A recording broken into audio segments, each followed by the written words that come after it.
ഈ പാലട പായസം ചേട്ടന് നന്നായിട്ട് ഇഷ്ടമെന്ന് എനിക്കറിയാം അല്ലേ ഹാഷ്മി? പിന്നെ കിട്ടിയ കളയായിരിക്കും. ഒരിക്കലും ഇല്ല. പാലട പായസത്തിന് വിപണി കണ്ടെത്തി ജീവിതമാർഗം ഉണ്ടാക്കിയ ഒരു വീട്ടമ്മയെ നമ്മൾ പരിചയപ്പെടുത്താൻ പോവുകയാണ്. 9 വർഷമായി പാലട പായസം ഉണ്ടാക്കി വിൽപ്പന നടത്തുന്ന തൃശൂർ അരിമ്പൂർ എറവ് സ്വദേശിനിയായ ബിന്ദു എന്ന വീട്ടമ്മയാണ് ഈ താരം. 24-ന്റെ OBD ടീം, അതായത് ഔട്ട് സ്റ്റേഷൻ ബ്രോഡ്കാസ്റ്റിംഗ് ടീം ഉണ്ട് നമുക്ക്. അതിൽ അംഗമായി മണികണ്ഠൻ കുറുപ്പത്ത് തയ്യാറാക്കിയ റിപ്പോർട്ടിലേക്കാണ് ഇനി. ബിന്ദുവും ഭർത്താവ് റിജോയും 2016-ലാണ് പാലടപ്പായസം ഉണ്ടാക്കി വിൽപ്പനയ്ക്കെത്തിച്ചത്.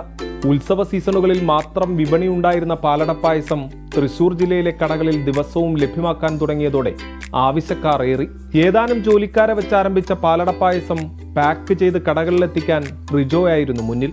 ഒപ്പം വട്ടേപ്പം, കിണ്ണത്തപ്പം, അട, കൊഴുക്കട്ട, ഉണ്ണിയപ്പം, വെളിച്ചെണ്ണപ്പം തുടങ്ങിയവയും ഉണ്ടാക്കി വിറ്റു. 4 വർഷം മുമ്പ് റിജോ മരിച്ചതോടെ പായസ നിർമ്മാണത്തിന്റെ ചുമതല പൂർണ്ണമായും ബിന്ദുവിനായി. വിദ്യാർത്ഥികളായ മക്കളുടെ പഠനകാര്യങ്ങളിൽ ശ്രദ്ധിക്കുന്നതിനൊപ്പം പായസ നിർമ്മാണത്തിലും ബിന്ദു അതീവ ശ്രദ്ധ ചെലുത്തി.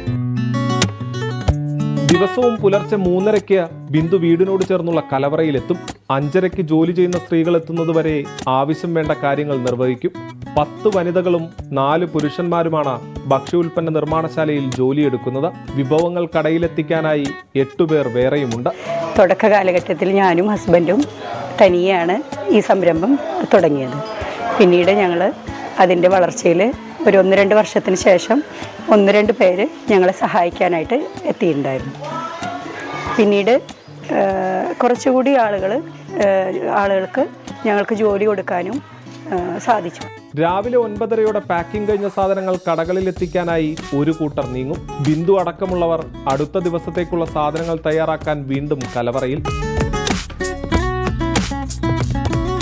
നമ്മുടെ അടുത്ത പ്രദേശത്തുള്ള ഒത്തിരി സ്ത്രീകളെ ജോലി കൊടുത്തുകൊണ്ട് കൂടുതൽ ഈ സംരംഭം ഉന്നതിയിലേക്ക് കൊണ്ടുവരാനായിട്ട് ഞാൻ പരിശ്രമിച്ചിട്ടുണ്ട്. സ്വാദ് എന്ന പേരിലുള്ള പാലട പായസത്തോടൊപ്പം ഇവർ നിർമ്മിക്കുന്ന ചപ്പാത്തി, ഔലോസുണ്ട, അട, കൊഴുക്കട്ട തുടങ്ങിയവയ്ക്കും വിപണിയിൽ ആവശ്യക്കാർ ഏറെയാണ്. 24 തൃശൂർ. പരിപാടി അല്ലേ? അതെ. അപ്പോൾ ഇത് നമ്മുടെ ഈ മൈക്രോ സ്മോൾ മീഡിയം MSME ആ മട്ടിൽ ഇത്തരത്തിലുള്ള സ്ഥാപനങ്ങൾ അല്ലേ ധാരാളം നടക്കുന്നുണ്ട്. ഒരാൾക്ക് ഒരു 5-6 പേർക്ക് ജോലി കിട്ടുന്നുണ്ട്. അത് ആ പ്രാദേശിക തലത്തിലെ എക്കോണമിയെ ചലിപ്പിക്കുന്നുണ്ട്. പിന്നീട് അത് വലുതാവുന്നതിനനുസരിച്ച് ആ എക്കോണമി വലുതാവുകയാണ്. അതാണ് ഇത്തരം ചെറുകിട ഇടത്തരം യൂണിറ്റുകളുടെ പ്രത്യേകത. അത്തരം യൂണിറ്റുകളാണ് ഉണ്ടാവേണ്ടത്.